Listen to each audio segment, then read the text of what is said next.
자, 오늘 주님과 동행하는 삶 27번째 시간입니다. 한번 따라해 보겠습니다. 주님 만나면 새로워지고 승리한다.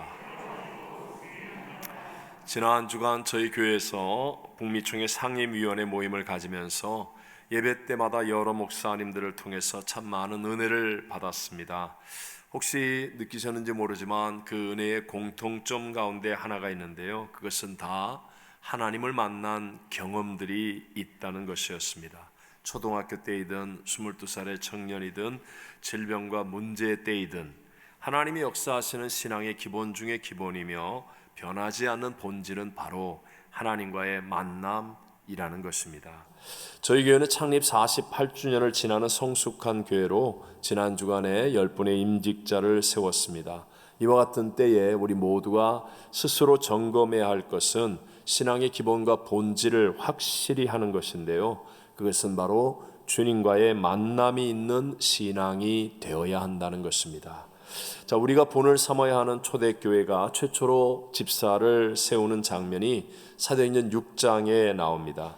교회가 한 번에 3,000명, 5,000명 폭발적인 부흥을 하면서 성도가 많아지니까 여러 문제들이 생기겠죠. 특별히 구제의 문제가 교회 안에 갈등이 되었습니다. 그래서 그 문제를 해결하고 교회를 잘 섬기는 봉사 일을 하기 위해서 7명의 집사를 세웁니다. 그런데 여러분, 성경을 통해서 우리에게 전해지는 분명한 팩트, 분명한 사실은요, 이 문제가 구제 문제였는데 구제 전문가를 세우거나 행정 전문가를 세우는 것이 아니라 성령과 지혜가 충만하여 칭찬받는 사람 7명을 세웠다라고 말씀합니다. 그리고 사도들은 기도하는 일과 말씀 사역에 힘쓰겠다라고 교회가 전환합니다. 사도행전 6장 3절과 4절을 읽어봅니다. 형제들아, 너희 가운데서 성령과 지혜가 충만하여 칭찬받는 사람 7을 택하라. 우리가 이 일을 그들에게 맡기고 우리는 오로지 기도하는 일과 말씀 사역에 힘쓰리라 하니. 이 말의 의미가 무엇이죠? 교회가 눈에 보이는 문제를 통하여 눈에 보이지 않는 하나님을 향하여 돌이키는, 즉 교회의 신앙의 본질과 기본으로 돌아가는 일을 했다라는 거죠. 그랬더니 영적인 능력을 되찾아서 압도적인 은혜를 가지고 생겨나는 모든 문제를 해결하게 되고, 그 다음에는 7절에 보니까 하나님의 말씀이 점점 왕성하여 예루살렘에 있는 제자의 수가 더 심히 많아지고 허다한 제사장의 무리도 이도에 복종하니라. 진짜 건강하고 아름다운 부흥이 일어나게 되더라는 사실을 우리에게 보여줍니다. 일반적으로 세상 사람들은요, 눈에 보이는 어떤 문제들이 생기면 눈에 보이는 방법과 수단들을 통해서 해결하려고 하죠.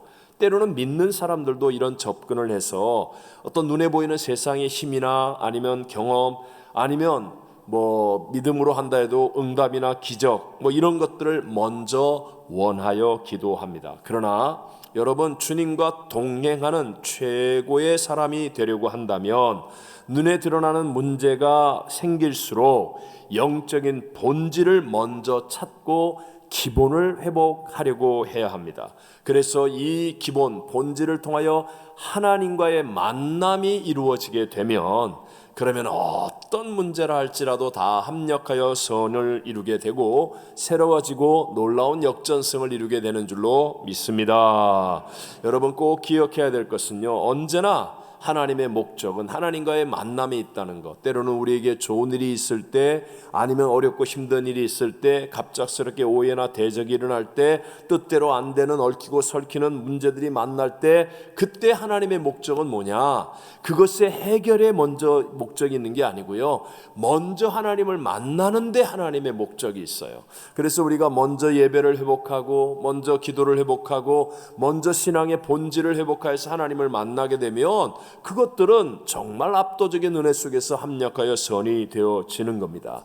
만약에 여러분, 내가 질병 가운데 있다 할지라도 이 질병 때문에 하나님과 가까워서 하나님을 만나게 되었다고 한다면 그것이 바로 승리의 길을 가는 것입니다. 고난을 만났는데 그 고난으로 인하여서 내가 하나님을 찾게 되고 하나님을 만나면 그 고난이 오히려 내 인생의 유익이 되어지는 것이죠. 어떤 상황이든 어떤 문제이든 어떤 대적이든 먼저 하나님과의 만남 만남으로 해석을 할 수 있게 되면 그러면 반드시 하나님의 역사를 이루게 되고 승리를 이루게 될 줄로 믿습니다. 반면에 우리가 아무리 돈을 많이 벌고 세상 말로 얘기하면 잘 나가고 출세한다 할지라도 하나님과의 만남이 없으면 그 인생은 결국 실패하는 인생으로 끝날 수밖에 없죠.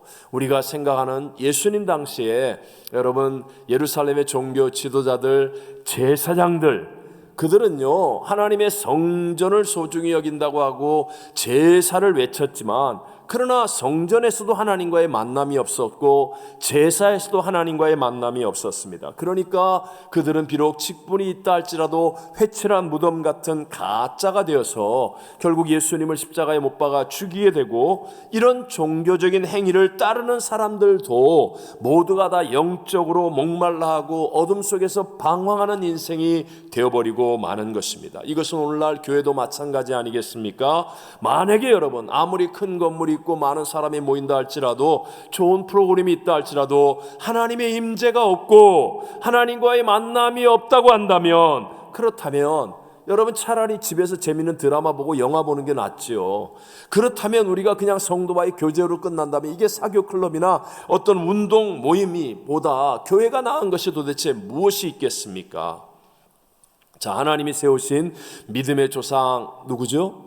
아브라함. 여러분, 아브라함이 믿음의 조상이 된 것은 어떤 업적이나 공로나 아니면 뛰어난 선행이 있어서가 아니라 그는 하나님의 임재 가운데 하나님을 만나는 사람이 되었다는 거예요. 하나님이 아브라함에게 나타나서 말씀하실 때 그는 순종함을 통하여 하나님과의 만남을 이루게 되었다. 그러니까 믿음의 조상 아브라함조차도 하나님을 만남으로 구원이 시작되고 승리의 새 역사가 일어나게 되었다는 것입니다. 오늘 우리가 함께 보았던 본문의 말씀을 다시 한번 읽어 보겠습니다. 나를 사랑하는 자들이 나의 사랑을 입으며 나를 간절히 찾는 자가 나를 만날 것이니라. 이 내용이 뭐냐면 하나님을 찾는 자를 만나 주시겠다고 하는 약속의 말씀이거든요.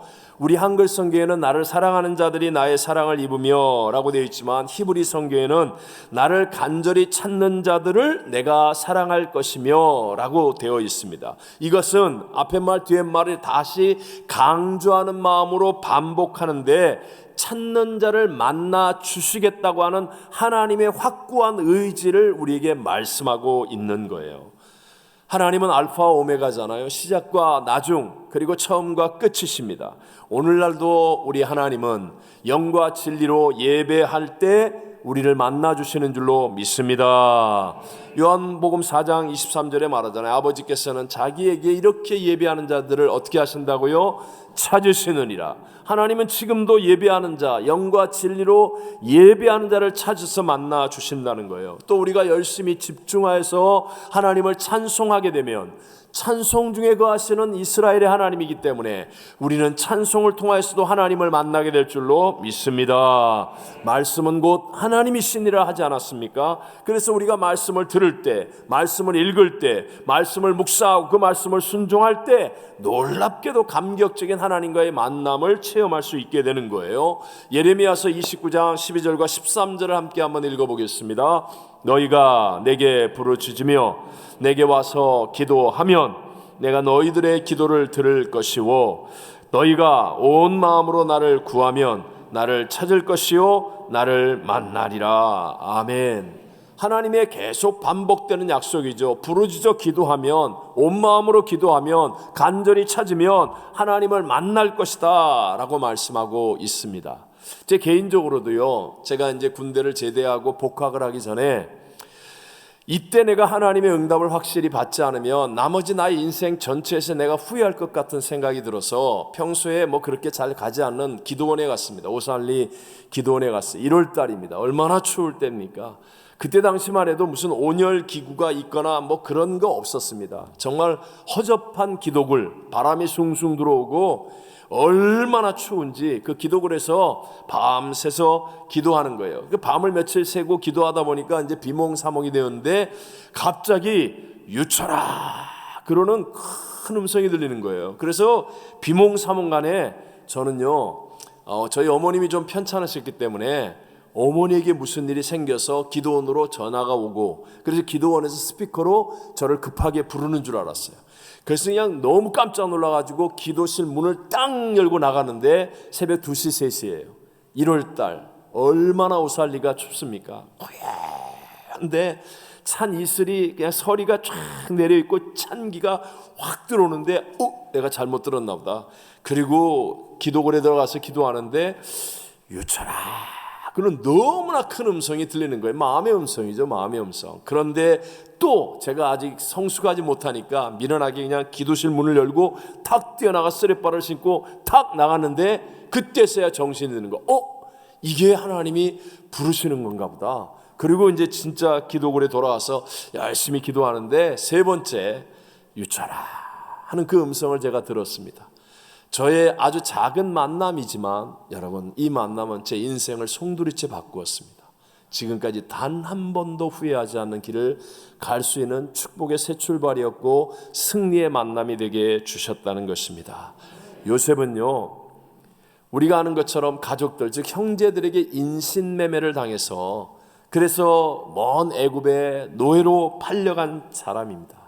하지만 수많은 억울함과 답답함과 분노가 있었겠지만 그러나 하나님의 임재 가운데 있으니까 오히려 요셉은 노예 생활을 하면서도 형통한 자가 되었다고 말씀합니다. 창세기 39장 2절을 읽어봅니다. 여호와께서 요셉과 함께 하심으로 그가 형통한 자가 되어 그의 주인 애굽 사람의 집에 있으니, 요셉을 팔아먹은 형들, 죽이려고 했던 형들은 오히려 아마 집에서 안절부절하고 불편하고 어려운 삶을 살았을 것이에요. 그러나 하나님을 만나는 요셉은 오히려 평안한 가운데 노예 생활을 하는데도 불구하고 형통한 자가 되었다. 또 억울하게 누명을 쓰고 감옥에 들어가잖아요. 오직 힘도 없고 오직 백도 없으면 자기가 잘못한 것도 없는데도 불구하고 누명 쓰고 감옥에 들어가 갇힌 죄수가 되고 잊혀진 존재가 되어서 살았지만, 그러나 거기에서도 요셉은 어디나 함께 하시는 유일한 분 하나님의 임재 속에 하나님과 함께 하니까 형통한 자가 되었다라고 성경은 말합니다. 창세기 39장 23절입니다. 여호와께서 요셉과 함께 하심이라, 여호와께서 그를 범사에 형통하게 하셨더라. 아멘.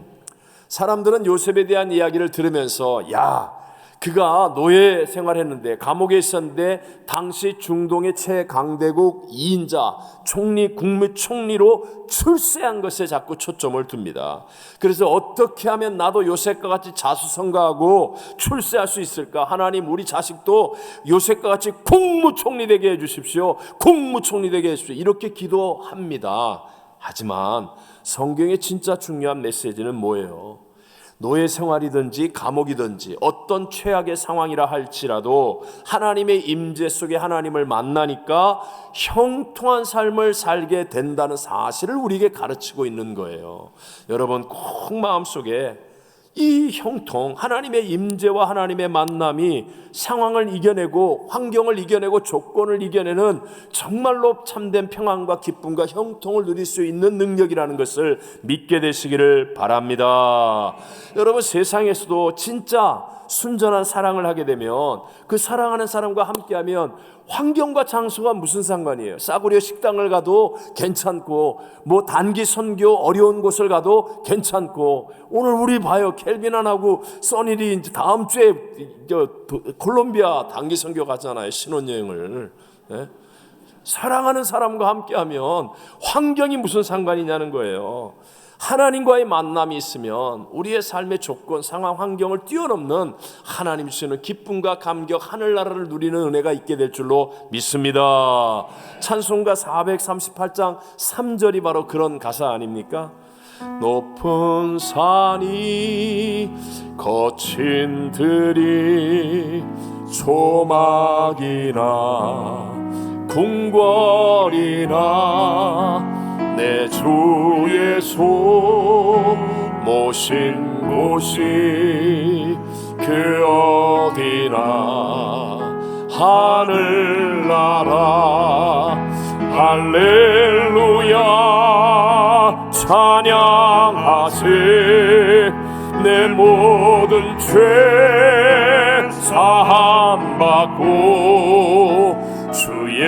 예수와 동행하니 그 어디나 하늘나라. 이스라엘 남자들에게 있어서의 최고의 전성기는 40세입니다. 그래서 40세부터 나라의 지도자가 될 수 있는 나이라고 얘기하죠.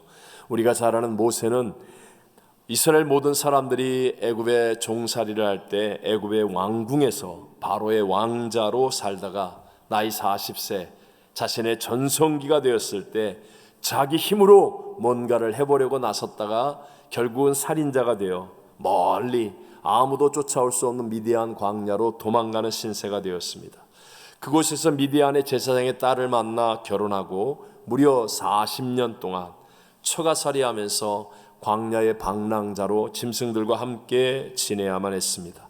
여러분, 이민 생활 40년을 하는 동안에 단 한 번도 한국 사람을 만나지 못한 채 아마 살아간다고 한다면 당연히 한국말을 어눌하게 잊어버리는 그러한 삶이 되지 않겠습니까? 이제는 모세가 말도 제대로 못하고 혀가 둔하고 입이 뻣뻣해지는 그런 나이 80에 힘 빠진 노인이 되었습니다. 그런데 바로 그때 모세는 하나님을 만납니다. 호렙산의 가시떨기 나무의 불꽃 가운데 임재하신 하나님을 만나고 그 하나님의 음성을 듣고 하나님의 사명을 붙잡습니다. 나이 80에 지팡이 하나밖에 없는 힘 빠지고 말도 제대로 못하는 노인이 되었는데 하나님을 만나고 난 그 이후부터 모세의 인생은 완전히 새롭게 변화됩니다. 그리고 중동의 최고의 바로 왕을 무릎 꿇게 만들고 430년 동안 노예 생활을 하던 200만 명이 넘는 이스라엘 백성들을 출애굽시키는 성경에서 가장 위대한 역사를 만드는 한 사람이 되어지더라는 것입니다. 여러분, 그런 일들은요, 지금으로 얘기하면 우크라이나를 침략한 저 러시아의 푸틴을 무릎 꿇게 하는 것보다도 시진핑의 중국을 항복하게 만드는 것보다도 훨씬 더 힘든 일이에요. 근데 이 일을 나이 80에 지팡이 하나밖에 없는 모세가 이루어낸 까닭이 무엇입니까? 그것은 바로 하나님을 만났기 때문인 줄로 믿습니다. 여러분, 우리들에게도 어떤 한계가 있습니까? 지금 나는 나이의 한계 또는 환경과 육신의 연약함의 한계에 빠졌습니다. 물질의 한계가 있습니다. 가정과 관계의 한계 속에 있습니다.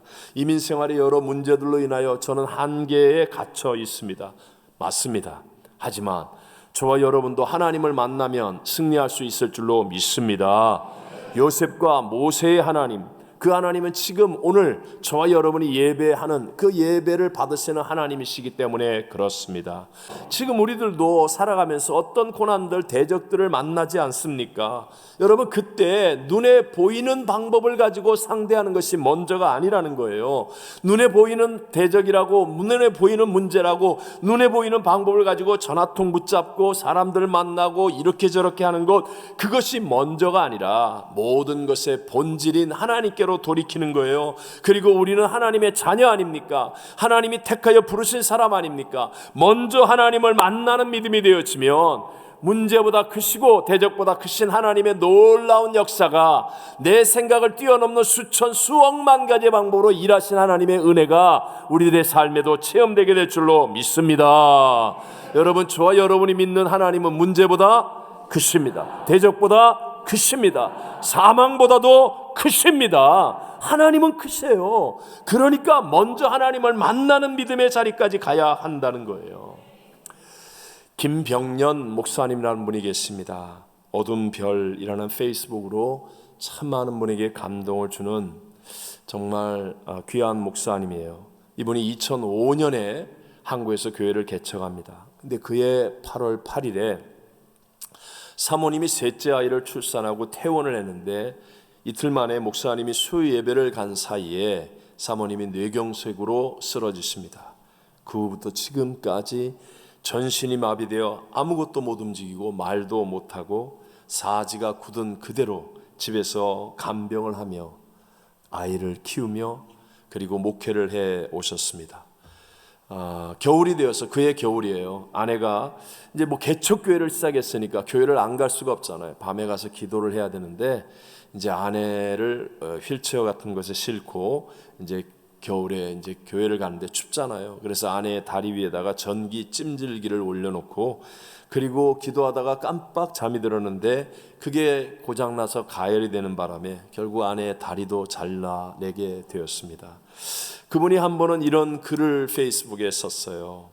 매일 세 아이들을 낳았으니까 지금은 그 아이 큰 딸이 대학도 들어간 훌륭한 딸이 되고 아들 고등학교 뭐 이렇게 됐지만 그때만 해도 초등학교 중학교 다니는데 그 아이들을 매일 챙겨주면서 학교를 보내고 집안 살림해야 되고 목회를 해야 되고 그리고 밤에 와서 몇 시간의 잠을 자는데 그날따라 아내가 감기에 생리까지 겹쳐서 아내의 기저귀를 더 많이 자주 갈아주게 된 거예요. 그래서 한 번, 자다가 깨어나서 두 번, 그리고 자다가 깨어나 세 번째 기저귀를 갈면서 그냥 하는 말이 튀어나온 게 당신 너무하는 거 아니야? 좀 참아. 나도 잠 좀 자자 좀. 뭐 말도 못하고 아무것도 못하는 아내이니까. 그렇게 얘기하고 나서는 그냥 밖으로 나와 소파에 앉아 엉엉 우는데 그때 세미한 하나님의 음성이 목사님에게 들리는 거예요.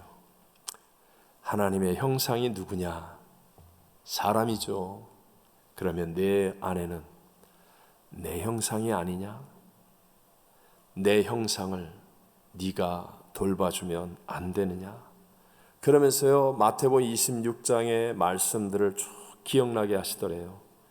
그때 마태복음 26장의 세 가지 비유 가운데 헐벗었을 때, 가난할 때, 병들었을 때 돌보아 주었다. 예수님이 이렇게 얘기하니까 사람들이 아니 우리가 언제 주님을 돌봐주었습니까?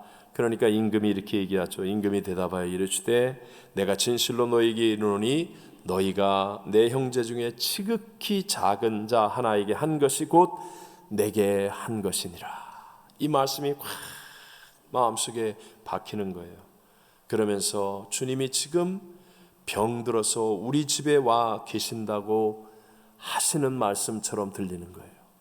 그러면서 그 말씀을 붙잡고 밤새 울며 회개하고 또 새 힘을 얻고 잘못했다고 사랑한다고 그리고 또 견뎌냈다는 거예요. 여러분 그 사모님 낫지 않았어요. 하지만 계속되는 어려운 상황들이었지만 그러나 이길 수 있었던 것 돈이 많아서요?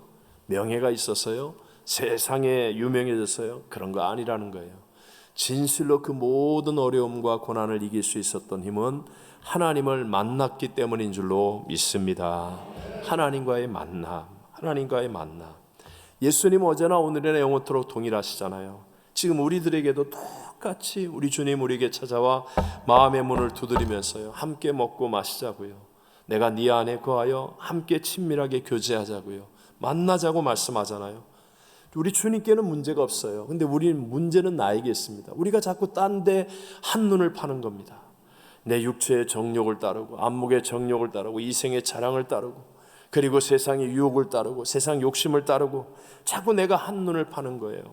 사실 우리 모두가 다 이 정도 예배에 나오신 분들은 다 생각으로는 압니다. 나도 주님을 만나는 믿음이 될까? 예배 와서 우리 주님 만나면 좋겠어 라고 생각하면서도 불구하고 실상으로는 사람들을 더 많이 만나고 또 여러 가지 엉뚱한 것에 마음을 더 많이 빼앗기고 우리 사실 그렇게 되는 거 아니에요?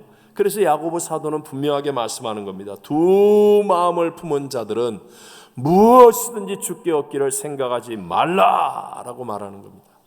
여러분 만약에 결혼했으면 그 배우자가 자꾸 딴 사람 쳐다보고 딴 남자 딴 여자 쳐다보고 다른 사람한테 눈길을 주고 그러고 있으면 그게 될 일입니까? 뺨 맞을 일이거나 매 맞을 일이지. 괜찮다는 거예요 지금?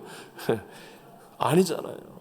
영적으로도 마찬가지 아닙니까? 주님이 나의 신랑인데 주님이 나를 택하여 주셨는데 근데 우리가 이 주님을 만나겠다는 간절함이 있어야 되는데 근데 이건 저도 마찬가지라고요. 저도 얘기했잖아요.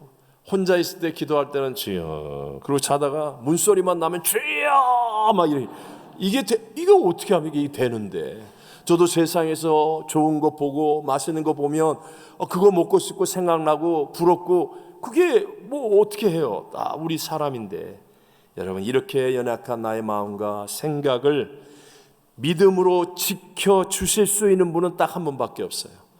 그 일을 하시는 분이 바로 성령님이라는 거예요. 성령님이 내 안에 계시면, 여러분이 이걸 믿으면 희한합니다. 내게는 그런 능력이 없었는데 자꾸 주님이 생각나는 거예요. 옛날에는 주일만 되면 어디 놀러 갈 생각하고 친구들하고 만날 생각하고 뭐 운동하고 뭐 밥 먹고 막 그랬는데, 성령님이 내 안에 들어오신 다음부터는 그게 내 눈에는 안 보이죠. 난 모르죠. 친구들이 전화 오는 거야. 야, 오늘 내일도 가는 거야. 그래 그러는데 마음이 안 편해. 저녁 내내 나 내일 교회 가야 될 것 같은데. 옛날에는 안 그랬거든요. 당연히 놀러 가는 거고 당연히 즐거운 거고 이 날이 막 더 신나는 날인데, 근데 마음이 불편해요. 그리고 아침에 야, 미안하다. 나 도저히 못 가겠다. 야, 너 미쳤냐? 얘가 정신 차리라, 이 나쁜 놈아, 배신자. 그런데도 불구하고 자기도 모르게 교회를 가게 되고 한 걸음 두 걸음 가게 되고 성경을 읽게 되고 주님을 생각하게 되고, 그리고 주님을 만나는 은혜의 자리까지 가게 되는 줄로 믿습니다. 이게 내가 할 수 있는 일이 아니라니까요. 내 안에 성령님이 역사하시면 이 놀라운 일이 일어납니다. 여러분, 배가 몹시 고플 때 금식을 일주일 했어요. 그러면 누가 시키지 않아도 그냥 먹을 생각밖에 안 나잖아요. 그것 이상으로 성령이 내 안에 계시면 정말 주님 생각이 간절해지는 거예요. 예배 가고 싶고 주일이 기다려지고, 이 주일 예배 끝난 다음에 내일 새벽 예배까지 어떻게 기다리냐 막 이러고요. 시편 42편 1절에 말하죠. 하나님이여 사슴이 시냇물을 찾기에 갈급함 같이 내 영혼이 주를 찾기에 갈급하니이다. 여러분, 사슴의 목은 이게 식도가 이 셀룰라이드 종이처럼 되었다고 그러잖아요. 그래서 이게 건조해서 딱 붙어버리면 그냥 죽는 거예요. 그래서 사슴은 이게 목이 마르지 않도록 물가에 맹수가 자기를 기다리고 있는 것을 알아도 가야 돼. 알아도 이리 주구나 저리 주구나. 그러니까 가족들 데리고 가서 한 마리 잡히고 나머지는 먹고 오고, 뭐 하여튼 이렇게, 그러니 그 사슴이 목마를 때 물을 찾는 게 얼마나 갈급하겠습니까? 그것처럼 우리가 정말 주님을 갈급한 마음으로 찾게 해주신 분, 그래서 하나님을 만날 수 있게 해주신 분이 성령님이라는 겁니다. 근데 이 성령님은 우리 모두와 함께 하세요. 근데 성령님은 인격이시기 때문에요, 여러분이 성령님을 끊임없이 인정하고 모셔드리고 환영하고 의지하기만 하면 돼요. 한번 따라해 보세요. 성령님 인정합니다. 성령님 환영합니다. 성령님 모셔드립니다. 성령님 예배합니다. 성령님 의지합니다. 뭐 무슨 말을 해도 좋지만, 그러나 성령님을 인격적으로 생각하고 성령님과 이렇게 마음의 문을 열고 대화하는 거예요. 그러면 희한하게도 24시간 예수님과 동행하는 놀라운 축복의 결말을 우리가 누릴 수 있게 된다는 것입니다. 여러분, 정말 저도 저를 못 믿습니다. 하지만 내 안에 계신 성령님은 믿습니다. 성령님은 하나님이세요.